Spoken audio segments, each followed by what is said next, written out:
Hey guys, আসসালামু আলাইকুম। আশা করছি আপনারা সকলেই খুব ভালো আছেন। নতুন আরেকটি টিউটোরিয়ালে সবাইকে স্বাগতম। ভিডিওটা শুরু করার আগেই বলে রাখবো, আপনি যদি আমার চ্যানেলে নতুন হয়ে থাকেন চ্যানেলটাকে সাবস্ক্রাইব করবেন, ফেসবুক পেজটাকে ফলো করবেন আর গেট নোটিফিকেশন বাটনটা অন করবেন আমার ভবিষ্যতের সকল ভিডিওর লিঙ্ক পাওয়ার জন্য, সবার আগে দেখার জন্য। তাহলে ভিডিওটা শুরু করা যাক।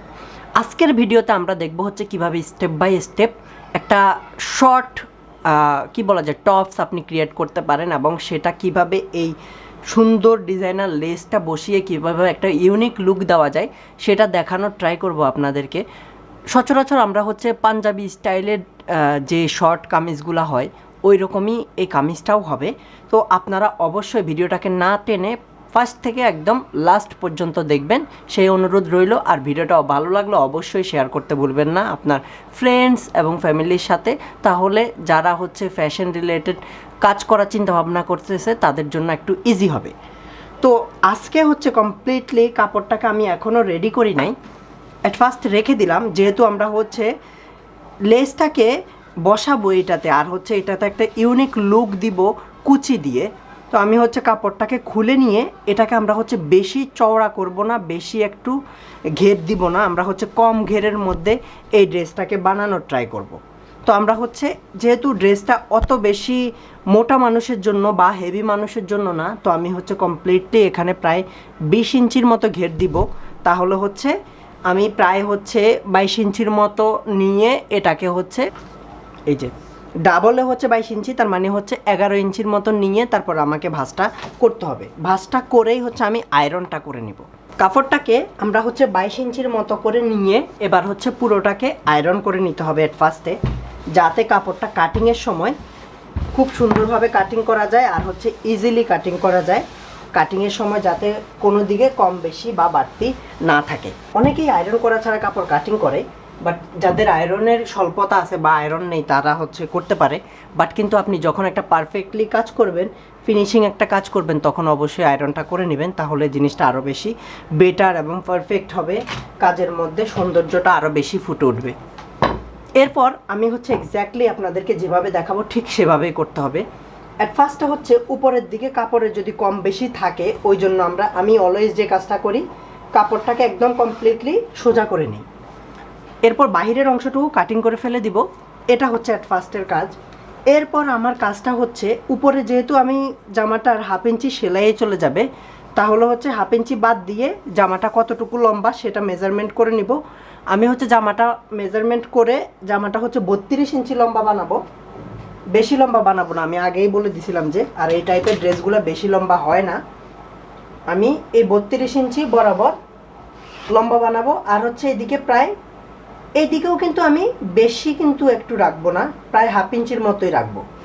কেন? কারণ হচ্ছে এদিকে আমি বর্ডার করব না, এদিকে হচ্ছে আমি আরও 1 ইঞ্চির মতো কুচি দিব চারপাশে। কুচিটা কিভাবে দিব সেটা আমি স্টেপ বাই স্টেপ দেখাবো আপনাদেরকে। এরপরে আমার কাজটা হচ্ছে এদিক থেকে আমাকে মেজারমেন্টগুলো করতে হবে। আমি পিছনের গলাটা বেশি একটু খোলা রাখতে চাচ্ছি না, পেছনের গলাটা আমি প্রায় 2.5 থেকে 3 ইঞ্চির মতো খোলা রাখবো, এর বেশি খোলা রাখবো না।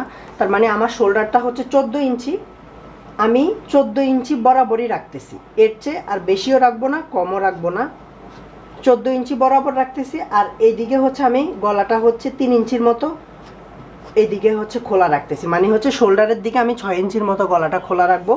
আর 14 ইঞ্চি বরাবরই রাখতেছি, যেহেতু পিছনের গলাটা আমি একটু বেশি খোলা দিব না। এরপর আমি হচ্ছে আমার যে কাঁধটা আছে এই শোল্ডারের মেজারমেন্টটা থেকে কাঁধের দিকটাতে আমি হচ্ছে 1/2 ইঞ্চি করে এটাকে একটু দিব, কার্ভ করে নিব। কারণ হচ্ছে অনেক সময় শোল্ডারটা আমাদের ঘাড় থেকে একটু নিচের দিকে থাকে, এটা একটু খেয়াল রাখবেন। তারপরে হচ্ছে এই দিকে যেহেতু আমি শোল্ডারটা কমপ্লিটলি ফুল রাখতেছি, তার মানে এই দিকে আমি যখন হচ্ছে মেজারমেন্টটা নিব একটু বেশি নিতে হবে। সচরাচর যদি আমি 5.5 নিই, এখন 6 নিতে হবে। তার মানে আমি 6 নিচ্ছি এদিকে। তারপর হচ্ছে এটা বরাবর সোজা একটা দাগ দিয়ে দিলাম। সোজা দাগ দিয়ে দেওয়ার পর এবার নেক্সট কাজটা হচ্ছে এই যে শোল্ডারের যে দাগটা নিলাম মেজারমেন্টটা, এই দাগটা থেকে বরাবর সোজা না টেনে আমি হচ্ছে কোয়ার্টার ইঞ্চ না, পৌনে 1 ইঞ্চি, মানে হচ্ছে 0.75 ইঞ্চ এর মতো ভেতরের দিকে এটাকে টানলাম, মানে হচ্ছে অনেক সময় দেখা যায় আমরা বাইরে টানি, এখন হচ্ছে ভিতরে টানলাম, কারণ হচ্ছে এদিকে ফিটিংসটার জন্য। যখন হচ্ছে আমাদের ড্রেসগুলোতে আমরা কলার ফিটিংস করি তখন হচ্ছে দাগগুলো ভিতরের দিকে আসে, আর যখন কলার ছাড়া বানাই তখন হচ্ছে বাইরের দিকে যায়। কিন্তু এটা তো কলার দিচ্ছি না, তাহলে কেন ভিতরের দিকে আসলো? এটা কলার দিচ্ছি না, বাট শোল্ডারটা তো সমান সমানই রাখতেছি। কলার দিচ্ছি না, বাট হচ্ছে শোল্ডারটা বরাবর রাখতেছি, গলাটা বেশি বড় দিচ্ছি না, ওই জন্যই হচ্ছে আমরা ভেতরের দিকে আসলো।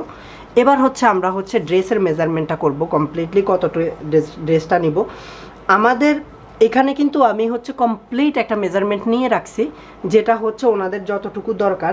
যেমন হচ্ছে আপনাদের বডি যদি 14 থাকে, আপনারা হচ্ছে 1 থেকে 1.5 ইঞ্চি পরিমাণ লুজ দিয়ে বানাতে পারেন, বাট এখানে আমি কমপ্লিট ড্রেসটা বানাবোই হচ্ছে 16 ইঞ্চি মেজারমেন্ট নিয়ে। বডির মাপটাই আসবে 16 ইঞ্চি। 16 ইঞ্চির অর্ধেক 8-এর মধ্যে দাগ দিয়ে এবার হচ্ছে আমি আমার এই ফ্রেঞ্চ কার্ভটা দিয়ে সুন্দরভাবে এটাখানে একটা রাউন্ড শেপ দিয়ে নিলাম।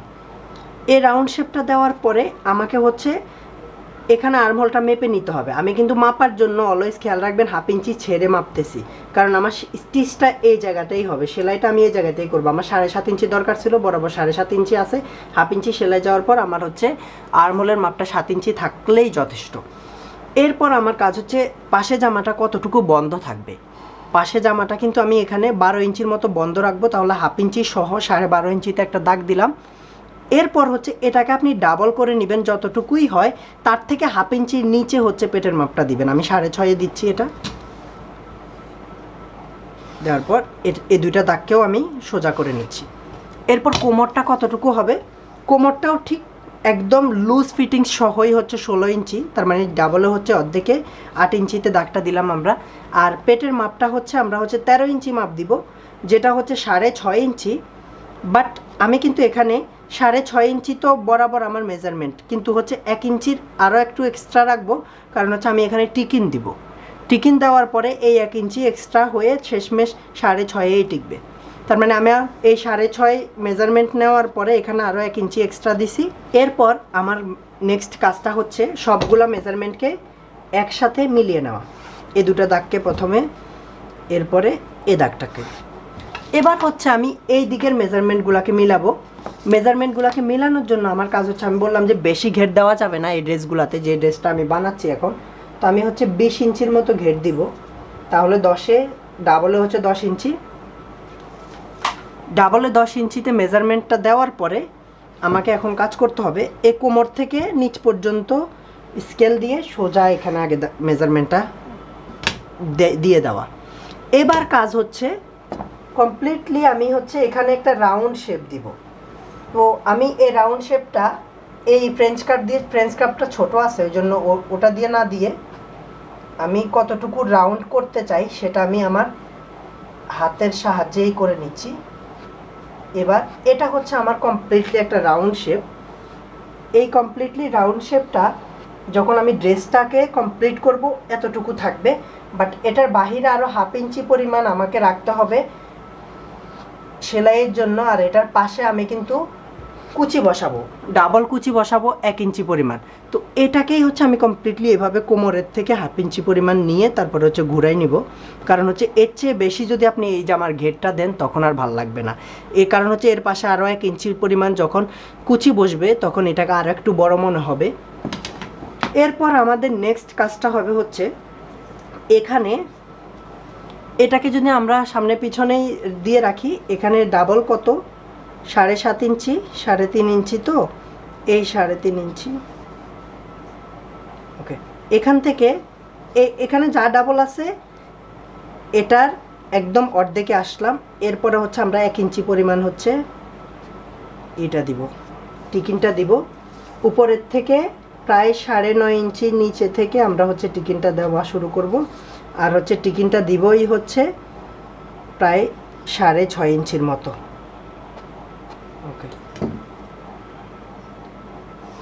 আর টিকিনটা দেওয়ার সময় অবশ্যই খেয়াল রাখবেন যাতে 1 ইঞ্চি রাখতেছি আমরা, যাতে 1 ইঞ্চির চেয়ে বেশি বড় না হয়। ওকে, এই টিকিনটা ঠিক এভাবেই দিব, এ পাশেও ওই পাশেও, ঠিক সামনে পিছনে সব জায়গাতেই। এবার আমরা হচ্ছে কাটিংটা করে নিচ্ছি।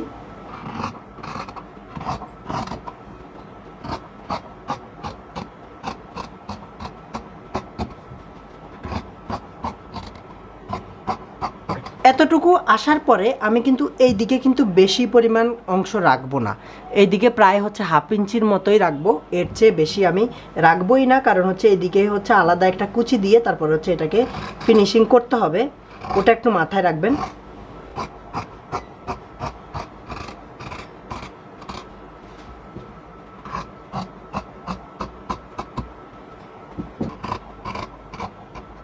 ঠিক সেমভাবে কাটিং করে নিলাম। আমরা হচ্ছে কোমরের দিকটা থেকে এদিকে 1/2 ইঞ্চির মতো রাখলাম, এদিকে বেশি রাখলাম না, আর বডির দিকটাতে একটু রাখলাম যদি পরে ভবিষ্যতে কমাইতে বাড়াইতে চায় ওই জন্য।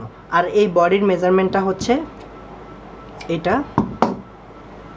ওকে, এবার হচ্ছে আমি হচ্ছে এই টিকিনটাকে চারপাশেই দাগ দিয়ে নিব। কিভাবে? খুব সহজে এই কেচি দিয়ে হালকা একটু দাগ দিয়ে তারপরে হচ্ছে 4টা অংশেই যাতে এই দাগটা যায় সেটা একটু খেয়াল রাখবো।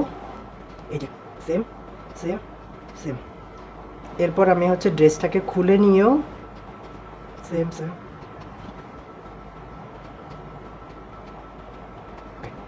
এটা দাগ হয়ে গেল কমপ্লিটলি। এবার আমার কাজ হচ্ছে এটাকে আমি হচ্ছে ফ্রন্ট পার্টটা বানাবো। ফ্রন্ট পার্টটা বানানোর জন্য আমি হচ্ছে আরও কিছু মেজারমেন্ট এখানে করে নিব। এখন অ্যাট ফার্স্টে হচ্ছে আমাকে এই সামনের অংশটুকুর এদিকে হচ্ছে প্রায় 1/2 ইঞ্চির চেয়েও একটু কম, 1/4 ইঞ্চি হচ্ছে এদিকে ডাউন করতে হবে। এরপর এই স্লিভসটাকে এদিকে কমপ্লিটলি ফিটিং, সুন্দর একটা ফিটিংস লুক দেওয়ার জন্য সামনের দিকে যাতে রিঙ্কেলস না আসে কাপড়ের মধ্যে, ওই জন্য হচ্ছে আমরা এই যে ফ্রেঞ্চ কার্ভটা যেভাবে আমি ঠিক বসাইছি এভাবে বসাই কিন্তু একটা শেপ দিয়ে দিব আমরা। আগে হচ্ছে এটাকে কাটিং করব।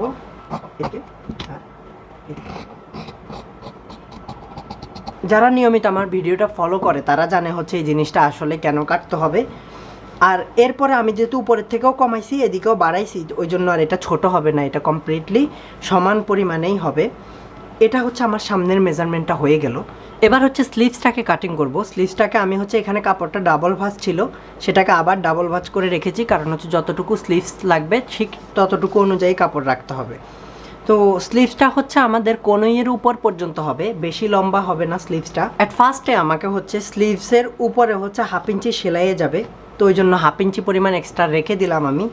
এরপর স্লিভসটা কতটুকু লম্বা হবে, স্লিভসটা বরাবর লম্বা হবে 11 ইঞ্চি, বাট আমি 1 ইঞ্চি কুচি দিব ওই জন্য হচ্ছে স্লিভসটাকে বরাবর 10 ইঞ্চি লম্বা করতেছি। এই বরাবর 10 ইঞ্চি লম্বা করে দাগ টেনে নিলাম। আর নিচে হচ্ছে 1/2 ইঞ্চি জয়েন্টের জন্য লাগবে কুচিটা, এই 1/2 ইঞ্চি নিচে রাখলাম আর উপরে 1/2 ইঞ্চি সেলাই যাবে। এরপর হচ্ছে উপর থেকে আমি হচ্ছে 3.5 ইঞ্চিতে এখানে একটা দাগ দিলাম, এটা হচ্ছে আর্মহোলের দাগটা হবে এখানে মেজারমেন্টটা। এই মেজারমেন্টটা হচ্ছে আমার হচ্ছে এবার আর্মহোলটা হবে একদম উপর থেকে এই দাগে পর্যন্ত 7 ইঞ্চি, 7 ইঞ্চি বরাবর হচ্ছে আর্মহোলটা।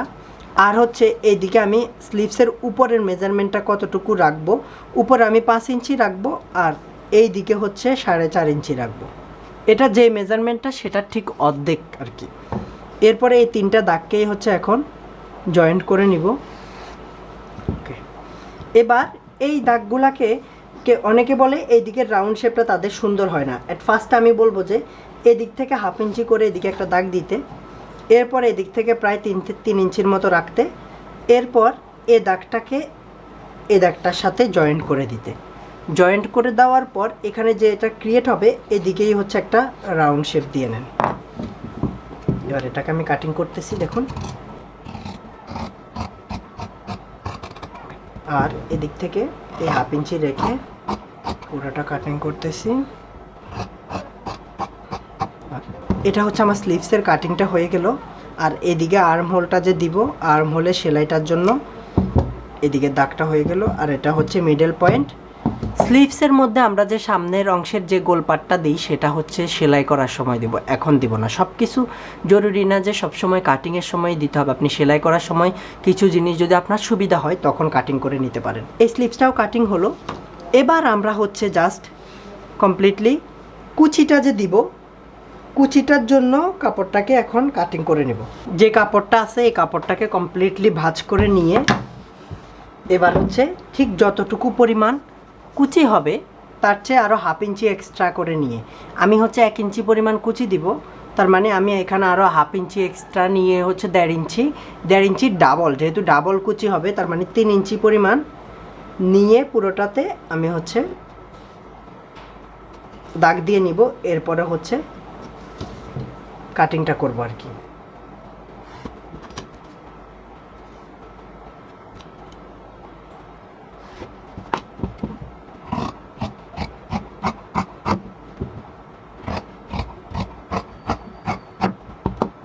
এরপর এই কাপড়টাকে হচ্ছে যেটা আমরা কাটিং করে নিলাম, এই পুরো কাপড়টাকে আমরা হচ্ছে ডাবল করে আয়রন করে নিব কুচি দেওয়ার জন্য। এই যে ঠিক সেমভাবে পুরো কাপড়টাকে আয়রন করে নিব, এরপরে যাতে কুচি দিতে এদিকে সুবিধা হয়।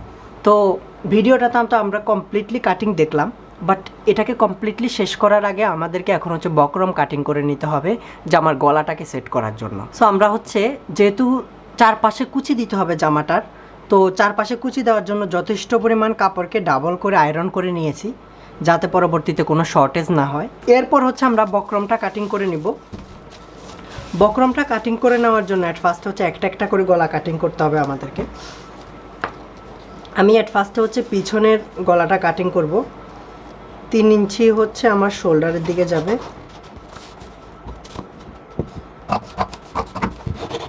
এবার হচ্ছে আমি শোল্ডারের দিকে 3 ইঞ্চি রাখছিলাম, আর গলাটাকে আমি কিন্তু নর্মালি এদিক থেকে উপরের থেকে প্রায় 3 ইঞ্চির মতোই রাখবো, আর এদিক থেকে যদি আমি শোল্ডার থেকে মাপি তাহলে প্রায় 4 থেকে 2 সুতা বেশি আছে। এবার এটাকে আমি পুরো একটা রাউন্ড শেপ দিয়ে দিব। রাউন্ড শেপ দিয়ে দেওয়ার পর এবার এটাকে কাটিং করে নেব। মানে বেশি ডিপ করতেছি না আর কি, গলাটাকে ছোট একটু গোল দেখাবে, উঠানো গোল। এই যে গলাটা ঠিক এরকম থাকবে।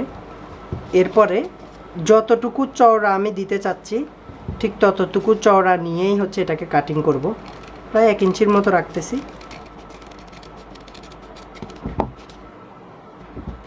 এই 1 ইঞ্চির মতো চওড়া রাখলাম। এবার হচ্ছে আমি সামনের গলাটাকে কাটিং করে নিব। ঠিক সেম মতোই হচ্ছে ঘাড়ের দিকে যেহেতু আমরা 3 ইঞ্চি পরিমাণ রাখছিলাম, এখানেও 3 ইঞ্চি পরিমাণ মেপে নিয়ে পাশে 1 ইঞ্চি এক্সট্রা রাখলেই এনাফ। এই যে এরপর বাদ বাকি অংশটুকুতে কাটিং করে নিলাম। কাটিং করার পর শোল্ডারের 3 ইঞ্চি। এরপর গলাটাকে আমি কতটুকু ডিপ দিতে চাচ্ছি সেটার উপর ডিপেন্ড করবে। প্রায় 6.5 মতো রাখি আমি এখানে। এটা হচ্ছে ভি গলা হবে এখানে। তো ভিটা যে হবে, ভিটা কমপ্লিটলি আমি কিন্তু একদম সোজা ভি দিব না, যাতে ভিটা একটু ছড়ানো হয় ওটা একটু মনে রেখে তারপরে ভিটা দিতে হবে। যেমন হচ্ছে এই যে শেপিং স্কেলটা আছে, এই স্কেলটা দিয়েই হচ্ছে আমি এদিকে ভিটা যেহেতু আর একটু বাইরের দিকে ছড়ানো হয় সেটা একটু খেয়াল রেখে তারপর ভিটা কাটিং করব।